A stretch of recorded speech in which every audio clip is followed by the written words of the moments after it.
Bismillahirrahmanirrahim. Assalamualaikum warahmatullahi wabarakatuh. Alhamdulillahirabbil alamin. Wassalatu wassalamu ala asrofil anbiya'i wal mursalin wa ala alihi wa sahbihi rasulillahi ajma'in. Amma ba'd, fa ya ibadallah, usikum bi nafsi bi taqwallah la'allakum turhamun. Puji dan syukur kembali kita aturkan kepada Allah Subhanahu wa taala karena sampai dengan siang hari ini kita masih diberikan kekuatan, kesehatan dan kesempatan sehingga kita dapat hadir di Masjid Raya Al-Istiqomah ini untuk melaksanakan kewajiban kita, yakni salat zuhur secara berjamaah. Selanjutnya salawat dan salam tidak hentinya kita sampaikan kepada arwah junjungan kita Nabi besar Muhammad sallallahu alaihi wasallam yang telah membawa kita dari alam kejahilan kepada alam yang penuh dengan ilmu pengetahuan sebagaimana yang kita rasakan hari ini. Mudah-mudahan di hari yaumil akhir nanti kita semua yang hadir pada siang hari ini menjadi ahli penerima syafaat baginda Rasulullah sallallahu alaihi wasallam. Amin ya rabbal alamin. Di dalam Al-Quran melalui surat Al-Fatir ayat yang ke-29 Allah Subhanahu wa taala berfirman, Bismillahirrahmanirrahim. Innal ladzina yatluna kitaballaha wa aqamus salata wa anfaqu mimma razaqnakum sirran wa alaniyatan yarjuna tijaratan lan tabura. Sesungguhnya orang-orang yang senantiasa membaca Al-Quran, mendirikan salat dan menginfakkan sebagian rizki yang kami berikan kepadanya, mereka itulah yang mengharap perdagangan yang tidak akan pernah rugi. Para jemaah sekalian yang berbahagia, yang pertama, perdagangan yang tidak rugi ini adalah innal ladzina yatluna kitaballah, yakni orang-orang yang senantiasa membaca kitab Allah, membaca Al-Quran. Maka orang yang senantiasa membaca Al-Quran, Al-Quran itu yang pertama adalah zikir kepada Allah Subhanahu wa taala. Ketika kita membaca Al-Quran, berarti kita sedang berzikir kepada Allah Subhanahu wa taala. Yang kedua, membaca Al-Quran mendatangkan syafaat bagi Al-Quran nanti di hari kiamat. Di dalam hadis baginda Rasulullah sallallahu alaihi wasallam, riwayat Imam Muslim, beliau bersabda, Iqra'ul Quran fa innahu ya'ti yaumal qiyamah safi'an li ashabihi. Bacalah Al-Quran karena Al-Quran akan datang di hari kiamat memberikan syafaat kepada orang yang membacanya. Membaca Al-Quran sebenarnya tidak ada yang menghalangi kita untuk melakukan hal tersebut. Sambil duduk di rumah bisa membaca Al-Quran, duduk di masjid bisa membaca Al-Quran, sambil berjalan kita pun bisa membaca Al-Quran. Tentunya Al-Quran yang hafal di dalam kepala kita. Maka bagaimana kita harus menghatamkan Al-Quran ini? Kata baginda Rasulullah sallallahu alaihi wasallam, Iqra'ul Quran nabi syahri, hatamlah Al-Quran itu sebulan sekali. Kalau kita tidak mampu menghatam Al-Quran sebulan sekali, hatamlah Al-Quran itu 2 bulan sekali.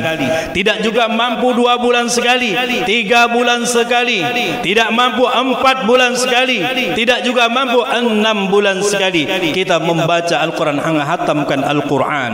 Tidak juga mampu setahun sekali kita harus membaca, menghatam Al-Quran. Maka oleh karena itu para jemaah sekalian yang berbahagia, kemudian yang berikutnya, apa pentingnya Al-Quran bagi kita? Wa nunazzilu minal Quran huwa ma sifa'u wa rahmatul lil mu'minin. Dan tidak kami menurunkan Al-Quran, kata Allah, melainkan sebagai obat bagi orang-orang yang beriman. Obat. Maka Ibnu Katsir mengatakan bahwa Al-Quran itu merupakan obat bagi orang yang hatinya gelisah, gundah gulana. Dan dikatakan Ibnu Al-Qayyim Al-Jauziyah berkata bahwa Al-Quran itu adalah obat dari segala macam penyakit hati. Maka rugilah orang yang dalam hidupnya tidak mau membaca Al-Quran. yang dalam hidupnya tidak bisa menyempatkan dirinya dalam membaca Al-Quran. Dan kemudian yang berikutnya, orang yang terbaik itu menurut Rasulullah sallallahu alaihi wasallam, khairukum man ta'allama al-Quran wa 'allamahu. Dan sebaik-baik di antara kalian adalah orang yang belajar Al-Quran kemudian mengamalkan isi Al-Quran, mengajarkan Al-Quran itu sendiri. Yang berikutnya, bahwa orang yang senantiasa membaca Al-Quran dirindukan oleh surganya Allah Subhanahu wa taala. Dalam hadis baginda Rasulullah sallallahu alaihi wasallam, beliau bersabda, "Al-jannatu mustaqatun ila arba'atin nafar." Sesungguhnya surga itu merindukan 4 golongan manusia, dan salah satu daripada yang dirindukan oleh surga itu adalah talil Quran, orang yang senantiasa membaca Al-Quran. Para jemaah sekalian yang berbahagia, yang kedua, perdagangan yang tidak akan rugi itu adalah wa aqamus shalah, mendirikan salat. Tidak rugi kita datang ke masjid mendirikan salat ini tegak berjamaah bersama dengan orang-orang yang ruku, kita ruku, maka inilah suatu keuntungan yang besar. Di dalam Al-Quran dijelaskan, hafizu 'alas salawati was salatil wusta wa qumu lillahi qanitin. Perliharalah salatmu yang 5 waktu itu pelihara, wassalatil wusta, dan juga salat wusta. Salat wusta ini adalah salat asar. Wa qumu lillahi qanitin, dan berdirilah menghadap Allah dengan khusyuk. Maka oleh karena itu para jemaah sekalian yang berbahagia, pentingnya salat dalam diri kita, karena salat itu merupakan tiang agama kita ini.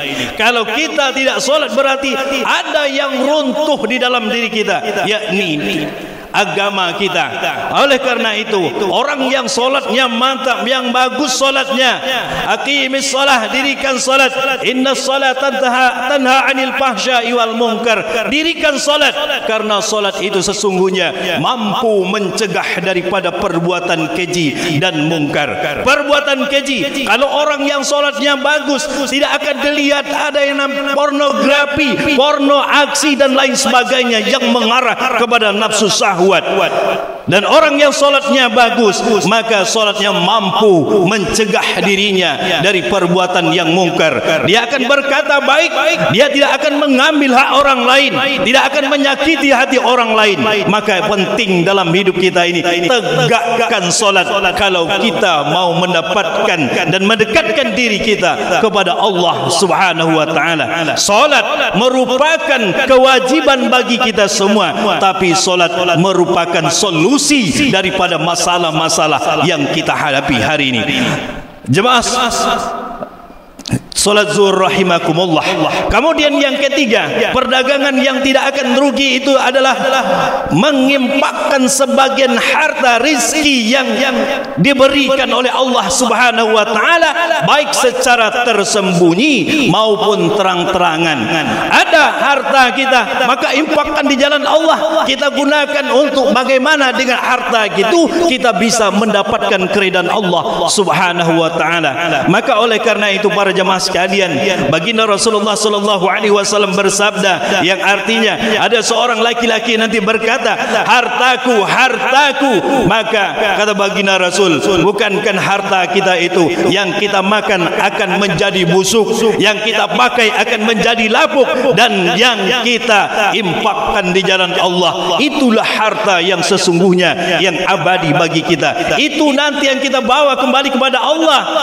Lihatlah dalam kehidupan kita, berapa banyak orang yang kaya meninggal, orang yang miskin meninggal, pejabat meninggal, rakyat jelata meninggal. Apa yang mereka bawa? Yang mereka bawa adalah amal-amal kebaikan yang mereka kerjakan selama mereka masih hidup. Maka oleh karena itu para jemaah sekalian, siapkan diri kita untuk melakukan perdagangan dengan Allah Subhanahu wa taala dengan yang terbaik. Demikian yang bisa disampaikan. Lebih dan kurang mohon maaf. Billahi taufik wal hidayah. Wassalamualaikum warahmatullahi wabarakatuh.